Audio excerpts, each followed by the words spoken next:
I'm here, Janae Stevenson with We Ain't Shit blog focusing on millennials. Today I'm here with Henry Duhart, who's running for City Commissioner of District 1 of Fort Pierce, Florida. And we're here to talk more about what he plans to do with the city, what his plans are for the future, for you as an individual, for your community where you're living, your kids. And I think Henry has a huge vision, a huge priority for District 1 and to see things change. And I'm excited to hear what he has to say. So, Henry, if you could introduce yourself. Like you said, my name is Henry Duhart. I'm a native of Fort Pierce, Florida. I grew up here. My family raised me here, born in Longwood Hospital. I love the community. I've been an activist and involved in community service since I can remember. Actually, anyone who knows me, I've always had ideas of ways of elevating, ways of trying to present change to better a situation. And I saw an opportunity for me to change my community that I know I have the energy, ideas, integrity. I have a moral authority for good and knowing the difference between good and bad. And I want to do my due justice for my community. So I took the steps to becoming qualified, running for City Commissioner for District 1 of Fort Pierce. Nice, nice. And Henry, how old are you? 24 years old, Capricorn, January 17th, 1994. Yes. Ladies. So you're 24 years old. You're considered a millennial, and you're out here trying to change your community. And a lot of people would probably talk down on your age. There's a lot of ageism with people like you who are going through probably to a position that mostly maybe 50 and above have occupied these positions. So before we get into anything else, what would you like to say to anyone who would try to undermine you using your age as a way to discredit you? Well, to that I would say, I heard someone told me that God calls on the young because they're strong, the old because they're wise. I have strength, and that's undeniable. I have the strength to be able to do a lot of things that would take for this community to be fixed. Not just the intelligence, because intelligence is great, but if you have no strength, you can't apply, you can't work. And most of my family are educators, are professors. My mother, she works in the ESC department. She's done that for many, many years now, taking care of mentally challenged or disabled youth in middle school. My father is a public service worker. He's fixed some of these roads and cut some of these yards and put some of these roofs on for many, many, many, many years for the city of Fort Pierce, as long as I can remember. So I come from a very strong family, but I'm tired of seeing strong people, with integrity and all these skill sets still struggling in the community. I knew that this was a position that I would need to get that power to use it for good. I'm not saying it's been used for a corrupt way, but it's been used for a complacent way. That's not beneficial either for our community. And not only are the quote-unquote bad people of the community suffering from that, but good people are suffering from how this city is continuing to stay complacent when it comes to law, legislation, and even some of these bills being passed, ordinances being passed. It's starting to affect good people. You see in the passion of my team and what we're doing that we're serious. And if you think we're playing, if you think we're doing this as a joke, that speaks maybe volumes to how you feel about the abilities of the youth of this community. We're strong and we're coming together. So as a young man, you're about to tackle a very huge project.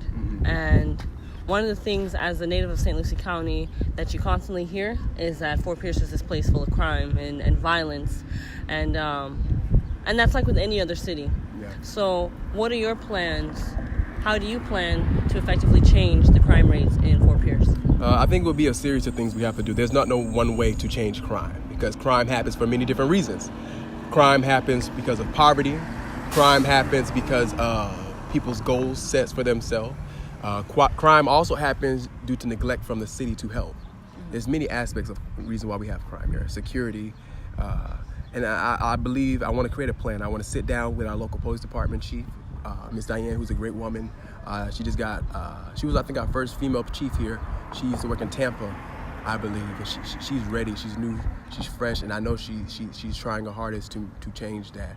And a lot of other people in this community who are helping with not only educating our young men and women, but providing programs that is just counseling. We have mental health. There's a lot of different aspects to that builds crime.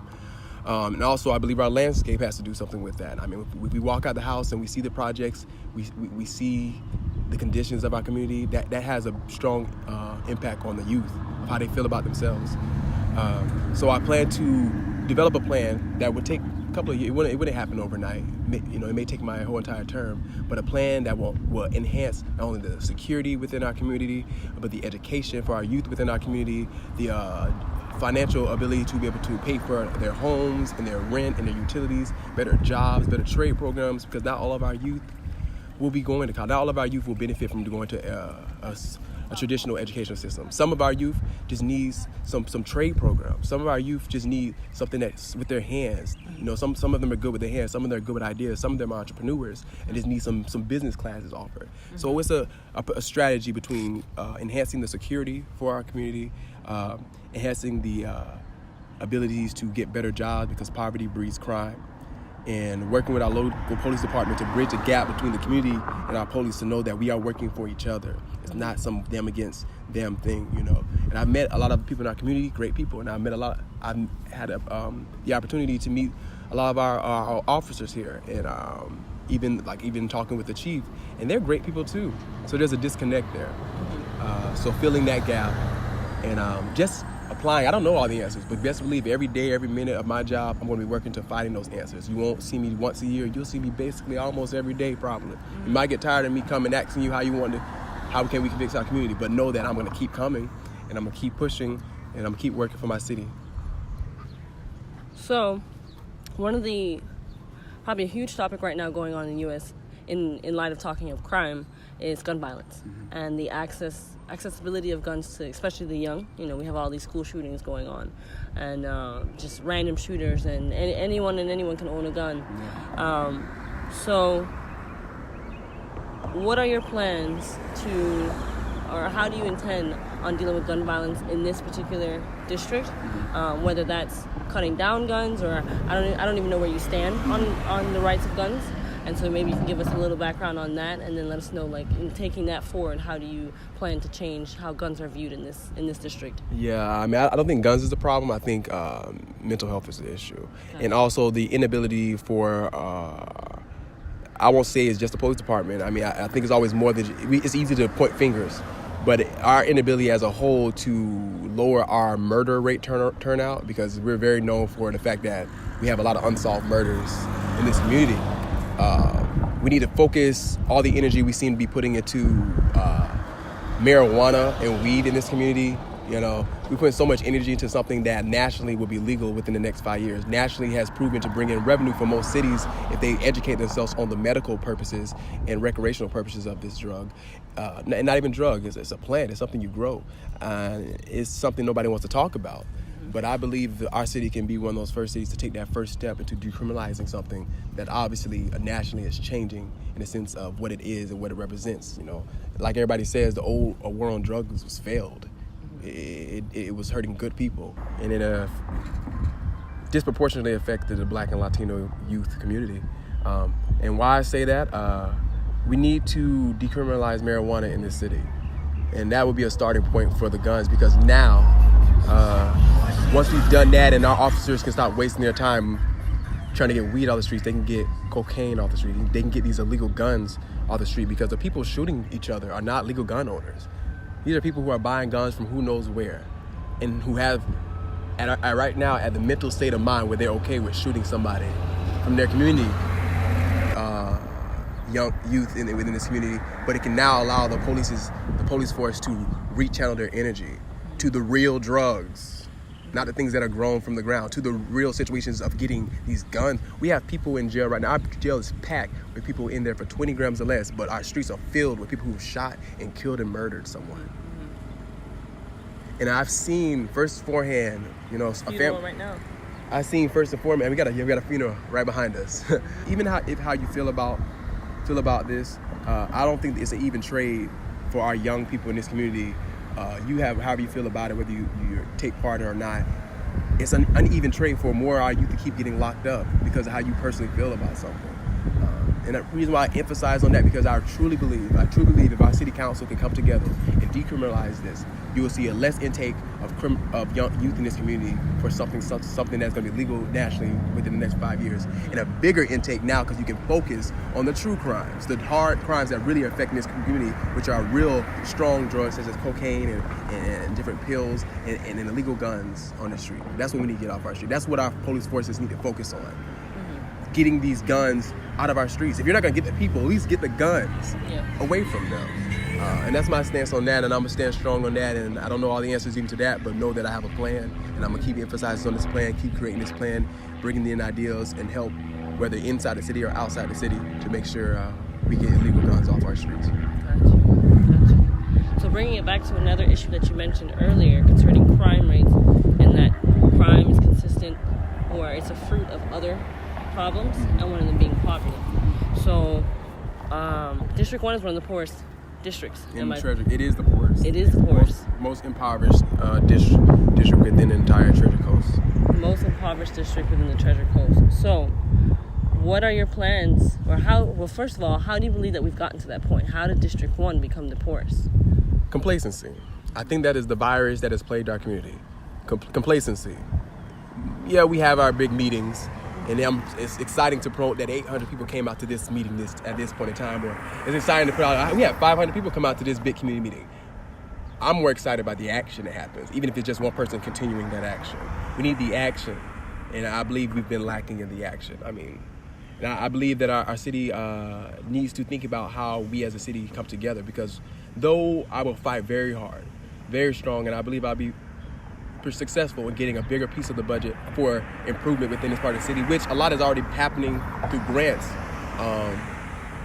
to help our city. But I want to fight for the bigger piece of that budget. But even when that doesn't work, I think we have to show our initiative first. We need whether it's creating some kind of unit fund that solely goes towards progressing our community in District 1, and whether it's uniting all the churches here in our community and asking them to join some kind of a fund that will solely support progressing our city and our youth.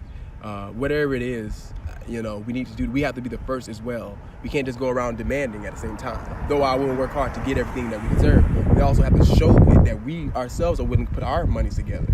If we're not going to raise taxes, we need to at least come together as maybe starting some kind of organization that once a month you pay a fee, and anyone can join. There's somebody from here, me, $25. And if we get enough people, and make sure we direct that money to one purpose of progressing the community, whether it's filling some of our potholes, whether it's helping some of these business progress, whether it's even just providing food more often or more entertainment more often within this community.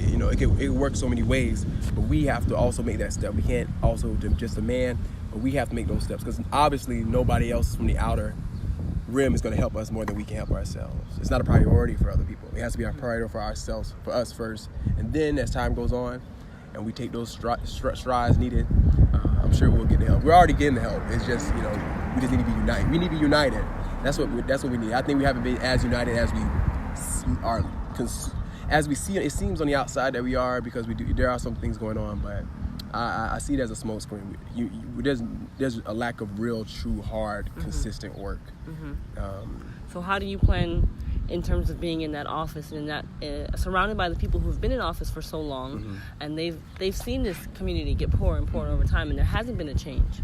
So how do you intend, you can galvanize the community, but how do you intend to galvanize your office, the people that are surrounding you and you're working with on a daily basis, who have, at this point in our view, not cared enough?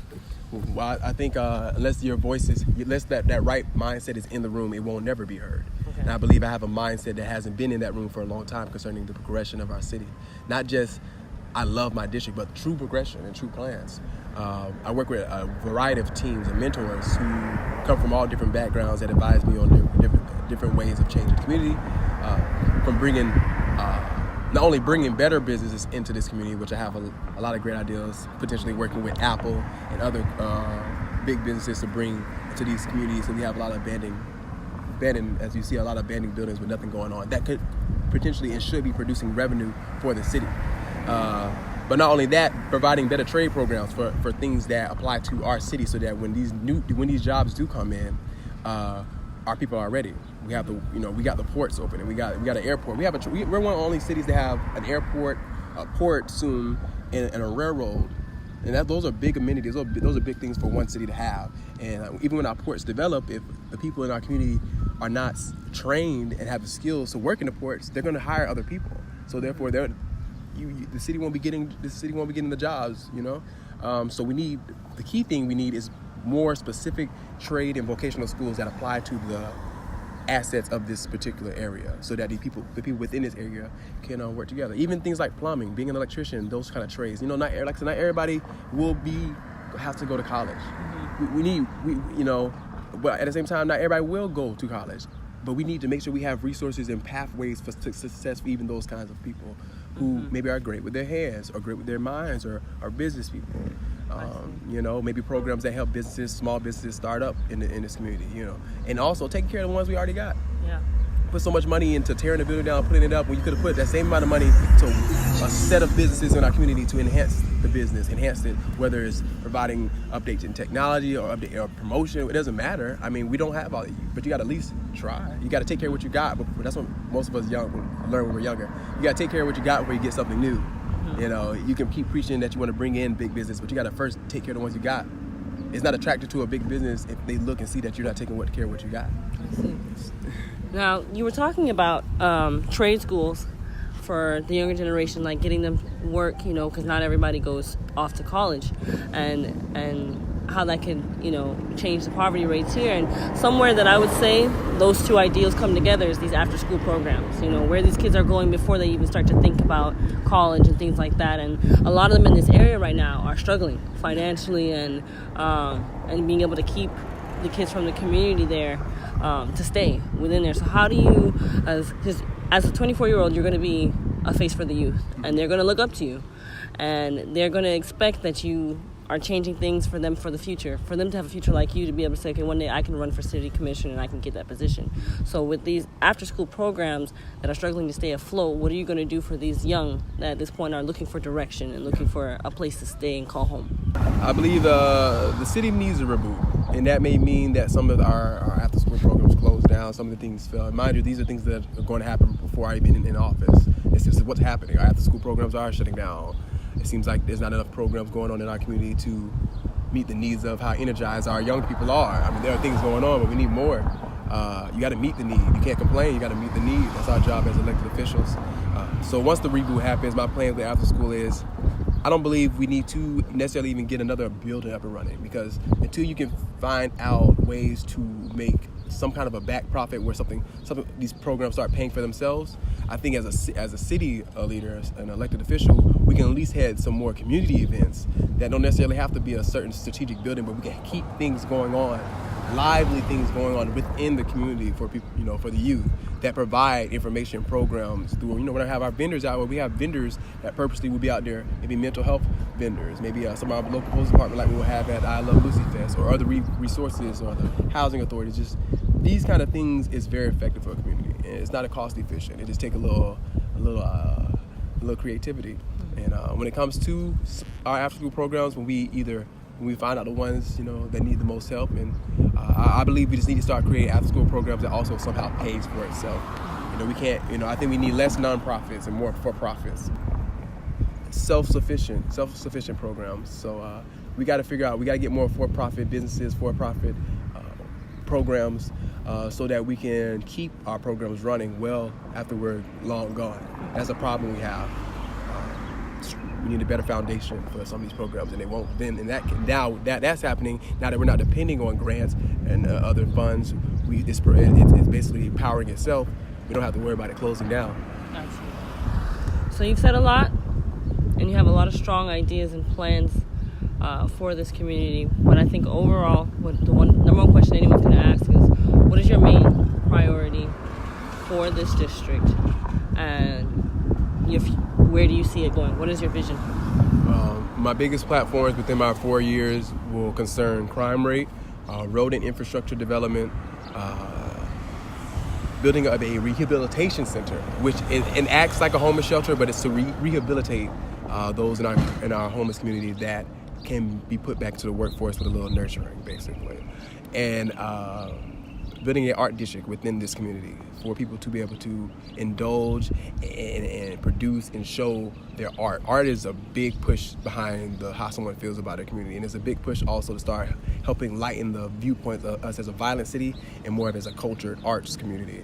And we need an art district in our community, in our area. That's important, that it's in our district. And those are my main focus points, and as I go and I find out new issues, new problems, I'm gonna get my team together. We're gonna put our time to solving all those problems. And my biggest thing I would say is the progression of District 1. Now, that should be a given for somebody running for District 1, but I don't think that's a priority. It hasn't been a priority for 16 plus years of that, because you can have good intentions, but what is the impact? When you're talking about government, good intentions is not alone good, because we have good people. Yeah. The incumbent is a good man. I mean, I've met him. He's a good person. But the impact, obviously, is still affecting this community. So we need less good people. We need powerful people, resourceful people, and people with the strength to be able to get this kind of thing done. Make sure we fix the problem.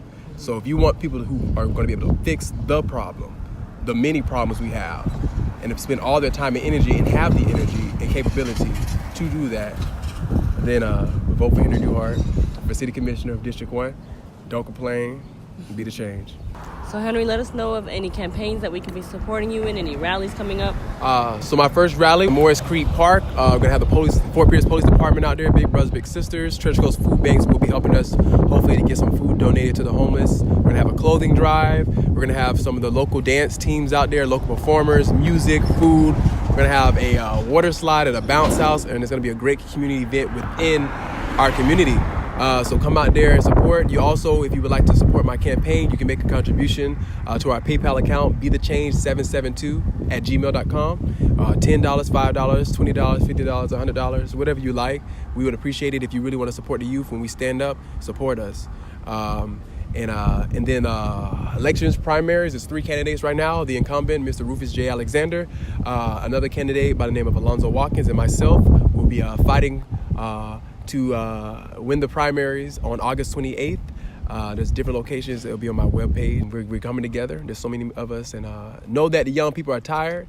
We won't stand by any longer, and we're here, and we're serious. Don't complain. Be the change. Vote for Henry Duhart, City Commissioner for District 1 of Fort Pierce, Florida. All right, you heard it here. Thank you, Henry, for inviting We Ain't Shit to have to conduct this interview, and thank you for speaking to us and enlightening us about your campaign and what you're going to do for the city. And we hope to come again next time. See you in the seat. Yes. So, all right, everyone. That's Henry Duhart, Fort Pierce, Florida, District 1. Vote Henry Duhart, City Commissioner.